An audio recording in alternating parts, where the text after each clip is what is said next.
So I started my blog because I was working as a TV host and I just saw digital influencers come up around the same time. And at the time where I was working, I would always have these really great ideas and my boss would be like, I don't know if that's gonna work. I don't know if that'll translate to the internet. So it was kind of a place for me to do all those things that my boss wouldn't let me do. And then over time, it just started to get more views and more traction. And then a few months later, I was like, I guess I'll just quit my job and see if this works out. And luckily it did.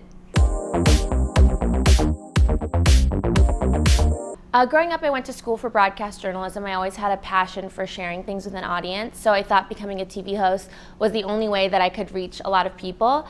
But now because of the internet, you can reach them however you want, whether it's a blog, YouTube, social media. So for me, becoming a blogger and YouTuber was a really good fit because it was a platform for me to share stuff with a really big audience without having to go the traditional route of being on TV. I'm my own host, producer, writer, and I can do whatever I want and post whatever I want, and I don't have a boss telling me that this might or might not be a good idea. So I really love it because I'm in the whole creative control of everything that I want to produce. One of my favorite shows I've been to this New York Fashion Week is Jonathan Simkai. It was an amazing show. I got to go backstage before and there was really beautiful Victoria's Secret models there. They all looked great with like a really slick, low back ponytail, and I loved the gowns and dresses and denim and tops, so it was my favorite show of Fashion Week so far. My favorite accessory is a coat. It's really, really cold, and you can kind of wear whatever you want underneath if you have a great coat on, so it's my favorite and my go-to accessory for February. In my purse, I always carry with me a lip liner and a lip gloss. I feel like it always completes my makeup look, and it's kind of my go-to product. I just love shoes. I mean, I think kind of into my job, I love all kind of shoes, accessories, clothes. So I always have a ton of shoes with me. Usually like one suitcase is full of just coats and shoes. So I have like quite a few pairs that I've packed with me for Fashion Week.